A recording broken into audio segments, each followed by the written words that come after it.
Hi, my name is Dawn Morris.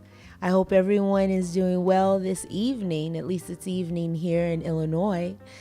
I am a personal trainer, group fitness instructor, and wellness coach. And this is my first podcast. Yay. Give me a hand. And I am here to help you get fit. Not only fit physically, but fit mentally. This is important, and I'm so excited to be here and start this. I've been waiting a long time to do it, and I have so many things that I want to share with you. The first thing I wanted to talk about is accountability. And I know when people hear that word, they think of someone who's going to nag them, someone who's going to harass them into fitness and being healthy. And yeah, you're right. I am a personal trainer and we are paid to do that. But I'm not talking about hiring a personal trainer. I'm talking about being accountable to someone else to help you reach your goals. That doesn't mean that you're being babysat. What that means is that person has the same goals as you. And they are there, just like you are there to help you. They are there to help you. You are there to help them. It's a very loving relationship. It's not meant to be, what can I say? You're not meant to be mean to each other or to nag. And I have this list here that I love, and no, I did not create it. I think it was Warren Buffett, so you know that it's going to be on point. And it's the 7 ways to become more disciplined. And I know people don't like that word. When they hear the word discipline, they automatically think of something negative, but it isn't. It just means that you are accountable to yourself and to someone else. And the first question on his list is, do you know your why? And I really had to think about that. Why are you trying to change? Well, my why, give you a little background about me. I was at one point in my life 225 pounds and a mother of 4, married, and working a job that I really was grateful for. I didn't love it so much, but I was grateful for it. And one day I went shopping with 2 of my best girlfriends, and I'll never forget it. We went to J. Crew, and I loved these pair of trousers. And I love clothes, by the way. And these trousers were in my size. They were always, my friends were thin, and I was, the big girl. And we picked our sizes and we went back to that changing room, and they were like, "Come on out, Dawn. We want to see you." And I stepped out, and the looks on my girlfriends' faces, I stopped and I said, "What?" Yeah, the trousers fit. They did fit. But just because it's in your size doesn't mean that you should be wearing it. And the looks on their faces, and I said, "What?" And I said, are they that bad?" And one of my girlfriends, being who she is, she said, "Girl, go back in there and take those off." And I said, oh. For the first time in a long time, I felt like the fat girl. And I hadn't felt that since I was a little girl, because I was heavy as a child. And I went in and I took them off, and it was our tradition to go out to dinner after we would go shopping. And we went to one of my favorite places, Maggiano's. And one of my friends looked at the waiter when he came over to bring bread, and she goes, "You know what? Today maybe we won't have bread." And I felt like, oh no. And I started tearing up, and they started tearing up. And I said, "Why didn't you tell me? Why didn't you tell me that I had picked up all of this weight?" Because I didn't allow myself to see it. And they said, "Well, we never really saw it until you put on those pants, because all we saw was you."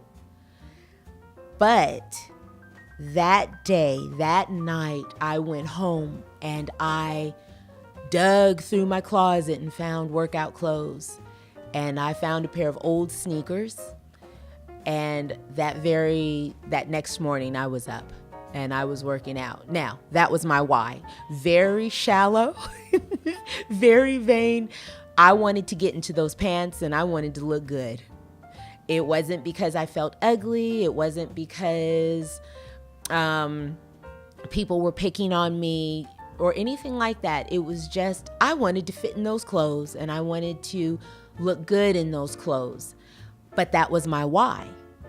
So you have to, when you get to that point where you want to make changes, especially in fitness, I believe that you have to have a concrete why, not because you're doing it for your husband, your man, your woman, whatever. Is it for you? Because if it's for you, then I know it's going to get done. The second thing is tracking your progress, and that's in anything. When you track it, you can see how you've grown, and you can see all of the milestones that have been hit, and you can be so proud of yourself. It keeps you focused. It's like creating a vision board. Once you create that vision board and you see what you're doing, it fills you with such joy. And I can explain it to you, but you really have to experience it. And that is why it's so important to track your progress. And for those of you who have ever had a personal trainer, the personal trainer will track your progress through SOAP notes every 3 months. They give you a new assessment, and you're doing that for yourself. You are literally training yourself by tracking your progress. The third one is doing something you love. If you're loving it. Now, okay, I won't lie to you. Everyone doesn't like to work out. That's an absolute lie. And even as a personal trainer, I won't lie to you. But if you are doing something you love, if you find what you love, then it does become easier. And that's with fitness, that's with your career. Find something you love, and people will tell you that that is unrealistic. Well, don't listen to those people, because it is not unrealistic. The fourth thing is create a daily schedule. Once again, that ties into tracking your progress. If you have a schedule, you will stick to that schedule for the most part. You know why? Because guilt comes into play. You see that schedule and you don't keep that schedule, then you are automatically guilty. And none of us like guilt. I hate it when I feel guilty and I see that list and I've written stuff down and I didn't do it. Then I move it to the next day. I keep moving it until it's done. The fifth thing is commit to someone else. This is where the accountability partner comes into play. When you are committed, it's like a lovely marriage, except it's not a marriage. So it can even be even better. When you are committed to someone else and you don't feel like working out, and they call you and they say, okay, I'm going to meet you at the Y or whatever gym you are registered to, or I'm coming to your house and we're going to do a video, and you're like, oh, I don't feel like it, blah, blah, blah. And they say, but wait a minute, my clothes are already on and I'm on my way. What are you going to do? You're going to get up and you're going to put your clothes on and your sneakers on and you're going to get to work. That's why you commit to someone else. And that's why they commit to you. It's helpful, but you have to make sure that when you get these accountability partners, that you guys are on the same page. I've seen it over and over. I've gone through it to where you get these accountability partners and they don't want to be accountable. And you show up and they're still in their work clothes or their PJs and they've made margaritas. And before you know it, you're sitting down and you're drinking or you're eating. And that hour, or hey, it doesn't even have to be an hour, 30 minutes that you guys were supposed to be working out, it's turned into a eating fest, or you're just sitting around talking. You can talk while you work out. You can do that. And that's why you have to make sure that when you get this accountability partner, you are on the same page. They understand you are not playing around. Funny story, I had accountability partners, or so I thought, workout buddies. And I worked for the Waukegan School District. Hello, School District 60. And we would meet down, we call it the cage. And it's an indoor track, and we would say, okay, we're all going to meet down there, and we're going to walk for 45 minutes. Well, I would get down there, and they were doing the stroll. They were talking, and though I loved them, I was serious. I was power walking. I had a mission. I wanted to get into those trousers and look good. So they were like, Dawn, you're mean. It's like, I'm not mean. I just want to get the workout in. I don't want to be down here. So, and I need to get into those pants. So I'm going to walk. After about 3 months, 90 days, they slowly stopped working out with me, and then they slowly stopped working out. I was still down there. And that'll happen.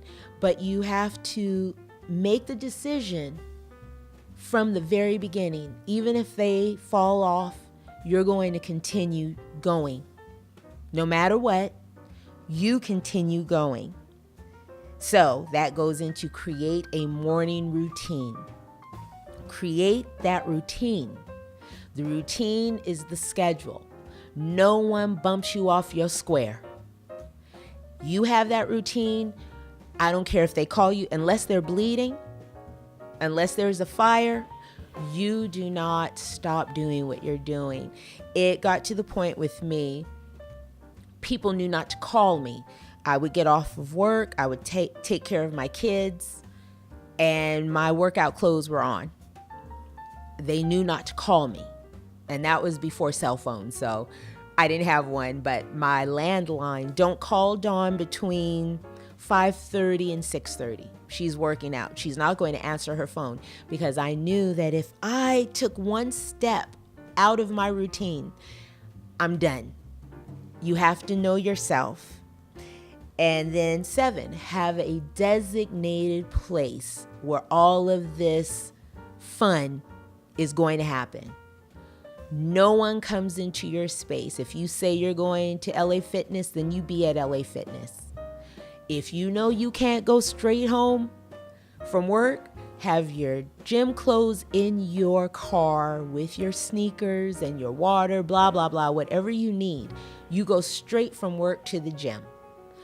If you're working at home, okay, you have this space where no one else is allowed, and you utilize that space because that's what you need to keep yourself on point. I know it sounds harsh and it sounds strict, and at the beginning it will be, until you get the routine down pat. You have to do it. It's a lovely thing to do for yourself. It is literally self-care in action. And then you have to ask yourself, when you get back to your why, ask yourself, what do I do? What do I do for self-care? Because I know that a lot of people don't think of themselves in a lot of instances. You think of the wife or the husband, the kids, the dog, the cat, the fish, your job. But what do you do for yourself? Where do you find peace? And I had to have that talk. I still have to have that talk with myself. Where do you find peace? For me, it's reading. For me, it's exercising. For me, it's going to the library and just having a moment of silence, and I just sit there sometimes. And then I crack that book open and I'm lost, so that's great. But what do you do for self-care? I had a list from people, and I do ask my clients, what do you do? A lot of people go and they do mani-pedis, which is great. They take long baths, which is one of my favorite. Light some candles. Don't fall asleep in the bathtub. They go for walks. That's great. It doesn't have to be a power walk, but what do you do? And do you think about yourself? Do you write in journals? Do you do affirmations? Do you lift yourself up with positive self-talk? What do you do? Do you have someone to talk to? And if you don't, do you journal? I have personal conversations with myself all of the time. And I do affirmations. I believe in affirmations because that is part of my self-care. Do you take the time to sit in your own space and have a glass of wine? Do you take the time to hang out with your girlfriends or your guy friends? Because that is self-care. Laughter is so important. What do you do? Do you write these things down? Do you say, every day, I want to find something, a space. I don't care if it's 20 minutes. I want to find time to just sit and read, sit and listen to good music and veg. It's my time. Because when you are a mother or a father and you're doing all of the running around and you have all of the stressors of this world, and it is stressful, and stress happens, life happens, but in that time, do you make time for self? And then it comes right back. Where is your health? How is your mental health? Because your mental health dictates your physical health. And I know that you've heard it probably a million times by now. What we focus on is what manifests in our life. So if you're constantly focused on negativity, that's what's going to show up in your life physically. So if you're constantly feeding yourself negative self-talk, that is what is going to show up physically. And this was something that I had to learn. And I do try to teach that to everyone, and that's why this conversation is so important. Where do you find your happiness? What do you do for yourself? And I know people say, but it's kind of selfish. Well, yeah, it is kind of selfish. You give a lot to everyone else, so why not be a little bit selfish? When you take that long bath, then you're soaking, and you put that bath bomb in that water, and you put your essential oils. I love essential oils. And you do all of these things for yourself. Yeah, that's a little bit selfish. You light that candle. It sure is. And bravo to you, because that's what you need to do. If you ran around, you got the groceries, you went to work, you paid the bills, and you're tired in a good way. You're not saying that you hate it, but what you are saying is, I need about 20 to 25 minutes. For me, there isn't anything wrong with that. And that's my platform. This is a platform of feeling good and of being happy and finding happiness and loving you. And there isn't anything wrong with that. So know your why. And if your why is all about you, then yeah, you are your accountability partner. You are your why. You create your schedule. You create your morning routine to where you can give to everyone else, but you still have enough for you. I think her name is Lisa Nichols, and she is a motivational speaker, and I really enjoy her work. And I remember her saying, you never give from if you have a cup and it's overflowing, you give from your overflow. But what's in the glass, you keep for yourself. Because if you're constantly giving from your glass, then eventually you're going to empty that glass and you have nothing for you. So you give from your overflow. And we always give. For the most part, we give of our time. We try to hold other people up. And there's absolutely nothing wrong with that. But at the end of the day, do you have enough for yourself? Do you have enough energy to run the bathwater? Do you have enough energy to enjoy your loved ones? Because if you're tired, how can you enjoy them? You just don't have the mental energy, the physical energy, and I have been there. I know I've been there more than once, and it can be exhausting to the point where you're not even enjoying life.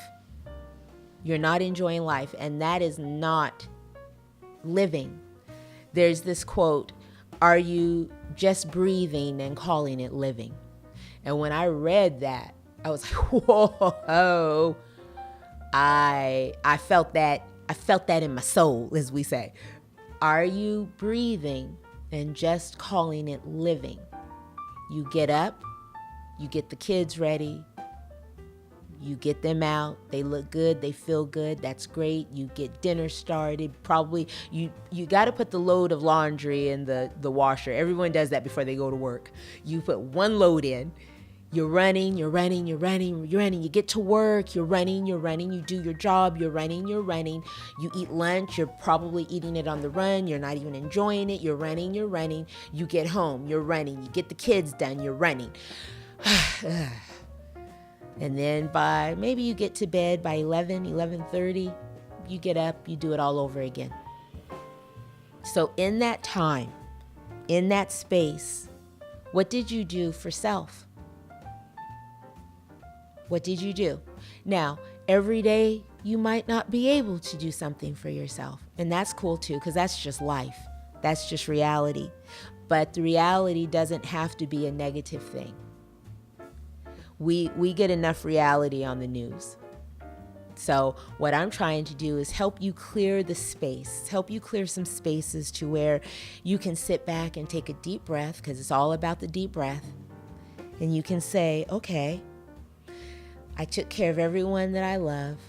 Now, because I love me too, I'm about to do something for myself. So find a space, sit in that space, do whatever you want. Crocheting, I have people that put down on their list, I love to crochet. So I spend 10 to 20 minutes, even when I'm tired, crocheting. I do needlepoint, Dawn. All right. I don't get it. I'm so not Martha Stewart. I don't know how to do any of those things. But I could see where you could find peace in that, and turn on some good music. You sit, you do all of that, and commit to it. Commit to having fun. Who'd have thunk it, right?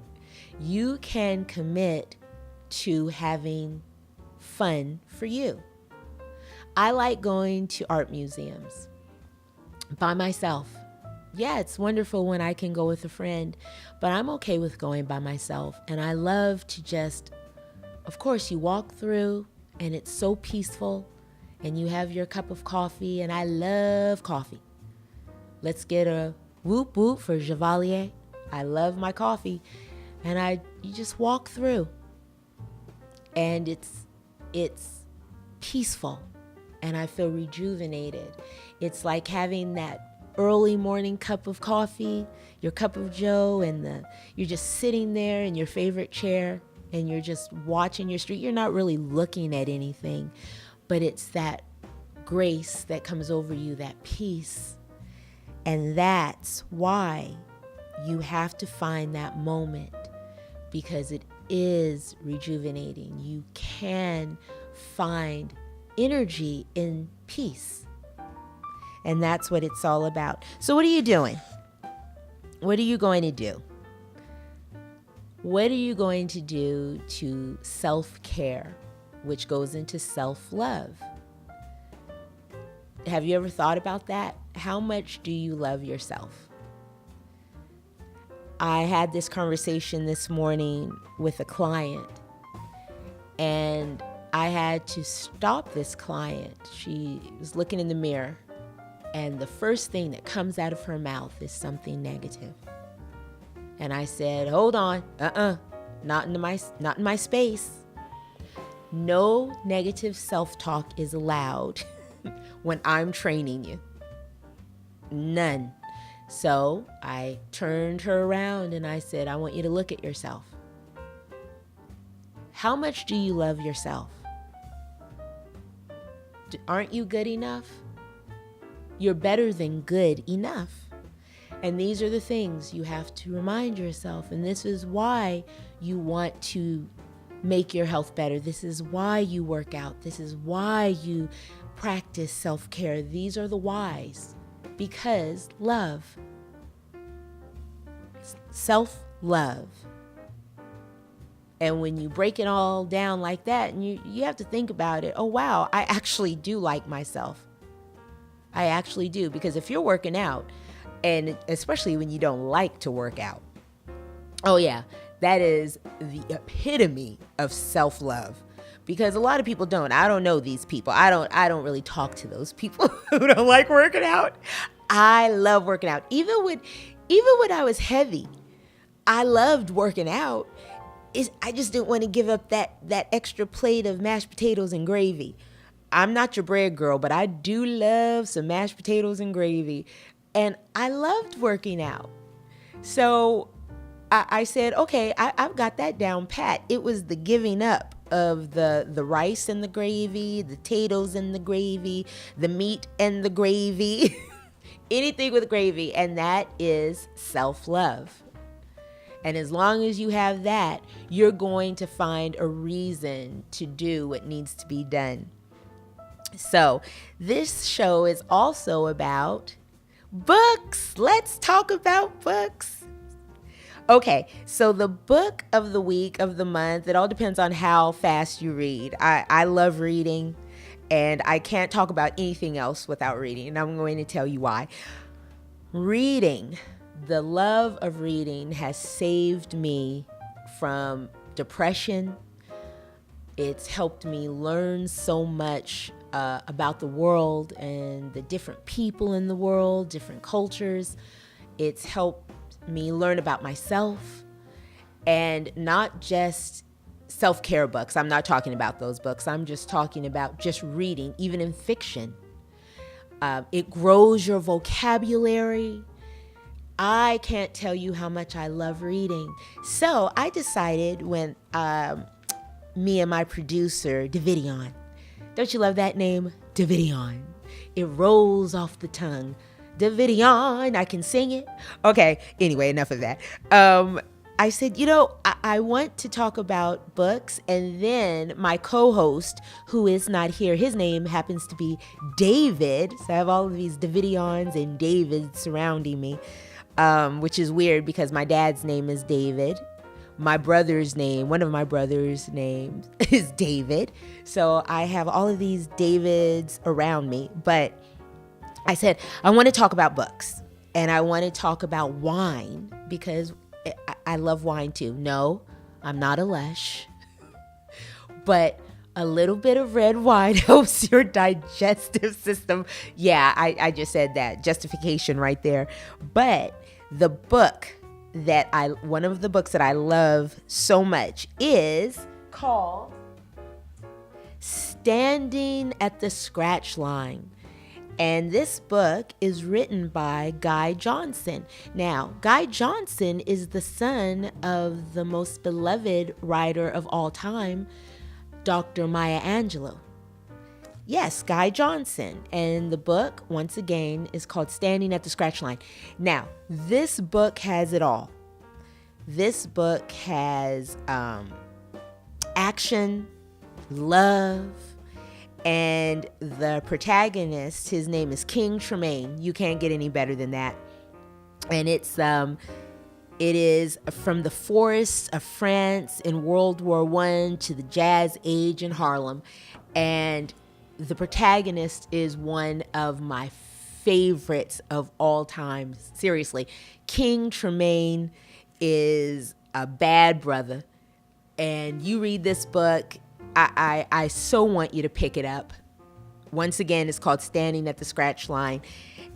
I love to talk about books. If you listen to this podcast, please send me messages about books. Tell me what you're reading. I really want to know. I love reading new books, new writers, and there's so many on the scene right now, especially this new crop of African American fantasy writers. That's my genre that I love the most, fantasy. I'm a blurred. Don't get me started about Lord of the Rings and Terry Brooks and Terry Goodkind and Octavia Butler, science fiction fantasy. One of my favorite books in the whole world is written by Octavia Butler, Kindred. And if you know about that book, send me a message and let's discuss it. I love debating about storylines and what I didn't like because I think I'm an expert on it. So write to me, send me messages. I would really like to know what you think as far as fitness. I want to know where you are on your fitness journey. How can I help you? What is it that you want to do? What are your goals? Because that's so important. You have to have goals. I know there are people who don't actually believe in goals or goal setting. I'm not one of those people. I believe in them. You have to have them. I don't care what these other people say. Yes, I will argue with you. Goals keep you focused. Every week, I set a weekly goal. Every day, I have a daily goal. Yes, I am that anal retentive. I love goal setting because I love checking things off. I love lists. So what are your weekly goals? What are your daily goals? What's your yearly goal? There is a goal for everything. And I hope that you're setting them. And if you aren't, after listening to my podcast, I hope that you will start. I hope that you enjoyed what you heard. And wait a minute, the wine of the day, of the evening, was given to me as a gift from my co-host, my soon-to-be co-host, who had a dinner party to go to, my other David. The wine is a Wright Cellars wine, and it is a red and Pinot Noir. And I love it. I actually heard someone say Pinot. It is not Pinot. It is not Pinot Noir. It's Pinot Noir. Well, we're not au français, but it is not. I can guarantee you it's not Pinot. Okay, and it's red, and it is lovely, and I'm done with that bottle, so I'm putting it back down. But that is the wine of the week. The book of the week, let me tell you again, is Standing at the Scratch Line by Guy Johnson. And thank you so much for listening. You can contact me. Let me get this straight, because I'm an old chick, so I have to get my Twitter page and my Facebook page right. So my producer just said, Dawn, please give them where they can contact you. So I'm at Dawn's Fit2beFree, and that is also the name of my show, my podcast, Fit2beFree. But on Twitter, I'm at Dawn's Fit2beFree. My Facebook page is Facebook/Dawn Ellen Morris. Yes, I do use my middle name. I am named after one of my great aunts, so I have to, out of respect. Dawn Ellen Morris. And I wish all of you love and peace, but mostly peace, because you can't buy it, and it's so important.